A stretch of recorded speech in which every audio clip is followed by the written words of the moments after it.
მადლობთ ეკა მივესალმები მაყურებელს და კიდევ ერთხელ დღევანდელ დღესაც ჩვენ არა მხოლოდ უნდა გავიხსენოთ დაღუპულები 2008 წლის ომში, არამედ ვფიქრობ, რომ არ ვიცი, რაღაცა ბოდიშის მოხდაც გვმართებს ან წინაშე, რომ დღეს საქართველოს მართავს ის რეჟიმი, რომელიც როგორ გითხრათ, შეურაცხყოფა აღარ ქვია იმას, რაც დღეს ჩვენ მოვისმინეთ დაღუპული გმირების საფლავზე გაკეთებული განცხადებები. ეს არის მე ისეთი შეგრძნება მქონდა, რომ გიორგი ანწუხელიძეს ხელმეორედ დაადგა ფეხი თავზე და კისერზე რუსმა ჯარისკაცმა, ამ შემთხვევაში კობახიძის ხელით.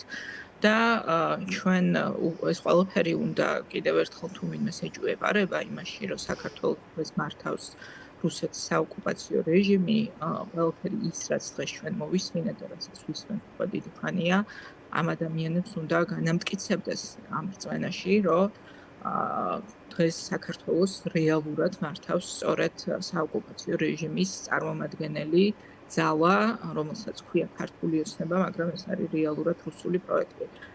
რაც შეეხება რუსეთ-საქართველოს ომის ამბავს, მე ერთი რამე მინდა თქვა, რომ სამწუხარო რეალობა ის არის, რომ ქართული ოცნება ჯერ კიდევ ოპოზიციაში ყოფნის დროსაც 2012 წელს, 2013 წელს ბევრი მათგანი წარმომადგენლები მაშინდელი ოპოზიციის სწორედ ამ ნარატივს ამუშავებდა, მათ შორის დასავლეთში და მე ეს ძალიან კარგად ვიცი, მათ შორის დახურული კომუნიკაცია, რაც მათ ჰქონდა დასავლეთში, რომ საქართველოს დაიწყო ომი, მიხეილ სააკაშვილმა დაიწყო ომი და ჩემთვის ეს იყო სწორედ ის მიზეზი, რადგანაც ქართული ოცნება ჩემთვის არასდროს არ იყო მისაღები პოლიტიკური ძალა, იმიტომ რომ ყველა ვინც აცხადებს, რომ საქართველოს დაიწყო ომი 2008 წელს, ის ჩემთვის არის საქართველოს მოღალატე, მნიშვნელობა არ აქვს ის რა პოლიტიკურ ძალას წარმოადგენს.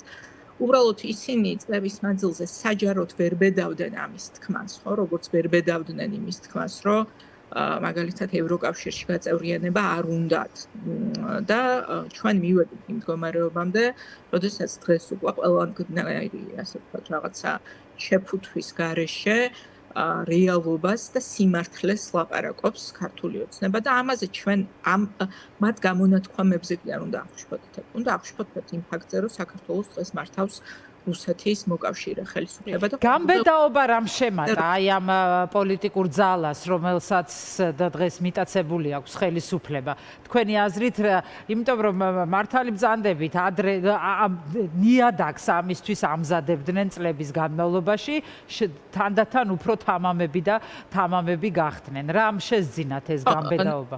გამბედაობა, ეს მარტო გამბედაობა არ არის, მათ უბრალოდ სხვა გამოსავალი დღეს არ აქვთ, იმიტომ რომ ეკა ჩვენი ქვეყანა არის დღეს უმძიმეს მდგომარეობაში. აი, გადაჭარბების გარეშე შეიძლება ითქვას, რომ რაღაცა ზღვარზე გავდივართ, ხო, მართლა, იმიტომ რომ აქ თავი რომ დავანებოთ იმ უზარმაზარ გეოპოლიტიკურ რაღაცა უფსკულს, რომელშიც ჩააგდო ივანიშვილმა ჩვენი სახელმწიფო და ხედავთ, ხო, ჩვენი მეზობელი ქვეყნები სად არიან დღეს და რას აკეთებენ და როგორ იმყარებენ საკუთარ პოზიციებს, მათ შორის დასავლეთისთვის სტრატეგიულ მნიშვნელობას და ისტორიულ შეთანხმებებს აფორმებენ ჩვენი მეზობლები დღეს ვაშინგტონში პრეზიდენტ ტრამპის, ასე ვთქვათ, ლიდერობის ქვეშ და ამ დროს საქართველო არის აბსოლუტურად იზოლირებული მარტო ფაქტიურად იქ, სადაც რუსეთს უნდოდა, რომ საქართველო დღეს ყოფილიყო, მაგრამ ამ გეოპოლიტიკურ უფსკულს რო თავი დავანებოთ, რომელშიც დღეს ჩვენ ჩაგვაგდეს. ეკონომიკური თვალსაზრისით საქართველო არის დღეს უმძიმეს მდგომარეობაში და წინ გველოდება კიდევ უფრო მძიმე მდგომარეობა, იმიტომ რომ ხალხი ხო ცხოვრობს ამ ქვეყანაში და რამდენჯერაც არ უნდა გამოვიდეს კობახიძე და დაარწმუნოს ისინი, რომ ეკონომიკა ვითარდება, ადამიანების ცხოვრება ქვეყანაში უარესდება. ამიტომ ერთადერთი ხელთასაჭირი რაც აქვს დღეს ამ ხელისუფლებას, ეს არის ეს ცნობილი, ასე ვთქვათ, ფრაზა, რომელსაც მუდმივად იმეორებენ იმის თაობაზე, რომ ასე ვთქვათ, რაღაც ომით დაშინება ხდება საზოგადოების და დარწმუნება იმაში, რომ თურმე ესე იგი ჩვენი უსაფრთხოების გარანტია ნატოში გაწევრიანება კი არ არის, სტრატეგიული კავშირები კი არ არის ამერიკის შეერთებულ შტატებთან, ევროკავშირში გაწევრიანება კი არ არის, ესე იგი საქართველოს უსაფრთხოების გარანტია ყოფილა ვინმე სახელად ბიძინა ივანიშვილი და აი ივანიშვილი თუ არ იქნება საქართველოს წინააღმდეგ, ესე იგი რუსეთის ომი არის გარდაუვალი. ხო, აი ამ სისულელეს აჯერება ხალხს, რატო? იმიტომ რომ ცდილობენ დააშინონ ომით. კი ბატონო. აქ სჭირდებათ სწორედ აი ამ ნარატივის, ასე ვთქვათ, გაძლიერება, ომის ნარატივის ღიად უკვე იმის თქმა, რომ საქართველოს ბრალია, რაც ომის დაიწყო და გარდა ამისა, მათი პატრონების წინაშე კიდევ ერთი დავალების შესრულება, იმიტომ რომ ჩვენ ხო ხედავთ და ამ დავალებებზე და ამ კარგად შესრულებულ დავალებებზე გამოხმაურებებიც მათ არ დააყოვნა. სხვათა შორის, აი თქვენ აღნიშნეთ რამდენიმე ფაქტორი, მაგრამ მინდა დავაზუსტოთ და ამაზე კიდევ უფრო დეტალურად ვისაუბროთ. რატომ არის საფრთხის შემცველი განცხადებები, რომელსაც ქართული ოცნების წევრები აკეთებენ აგვისტოს ომთან დაკავშირებით ის, რომ საქართველომ დაიწყო ომი და ასე შემდეგ.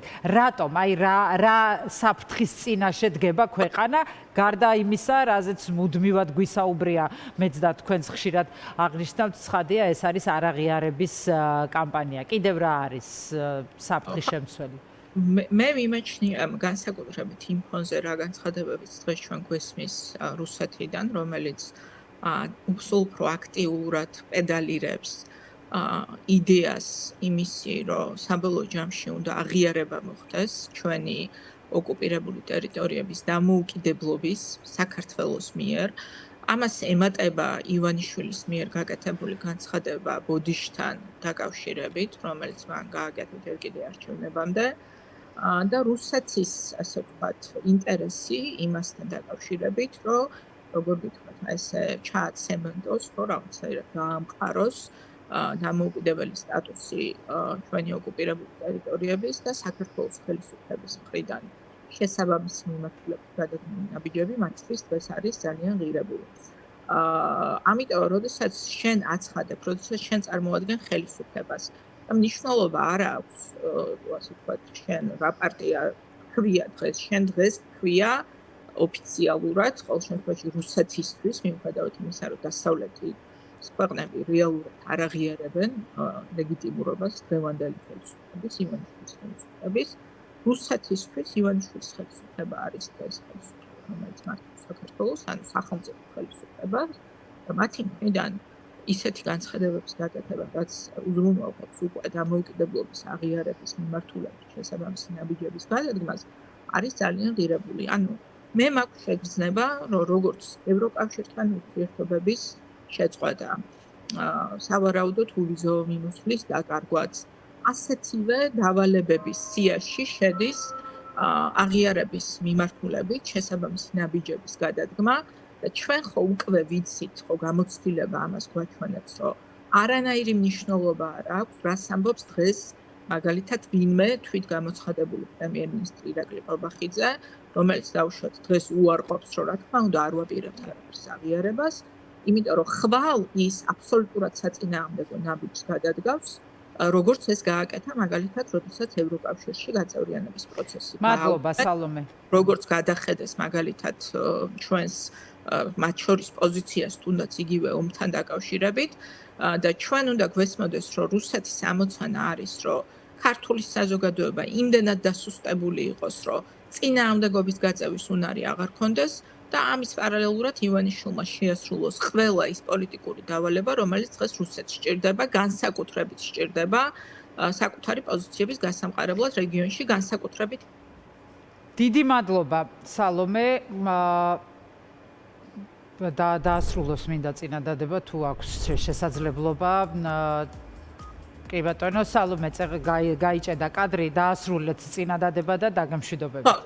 ხო, მე მინდა ვთქვა, რომ ჩვენ ძალიან სიფხიზლე გვმართებს ეხლა, იმიტომ რომ იმ ფონზე, როდესაც ამერიკის შეერთებული შტატები საკუთარ გეოპოლიტიკურ ინტერესებს, ასე ვთქვათ, ართმობს ჩვენს რეგიონში და ჩვენ ამას ვხედავთ ძალიან კარგად მიმდინარე პროცესების ფონზე, რაც ხდება დღეს აზერბაიჯანს და სომხეთს შორის, რუსეთი კიდევ უფრო მეტ მოთხოვნებს წაუყენებს საკუთარ მოკავშირეებს ჩვენს ქვეყანაში და ამიტომ მე ველოდები, რომ ჩვენ წინ გველოდება ძალიან მძიმე თვეები, სადაც ქართულმა საზოგადოებამ უნდა აჩვენოს რუსეთს, რომ ჩვენ არ ვეგუებით რუსულ საოკუპაციო რეჟიმს, იმიტომ რომ ეს რეჟიმი ყველა დავალებას შეასრულებს. კი ბატონო. მადლობა ძალიან დიდი. სალომე სამადაშვილი, ლელო ძლიერის საქართველოს ერთ-ერთი ლიდერი, საზოგადოება ამას ნამდვილად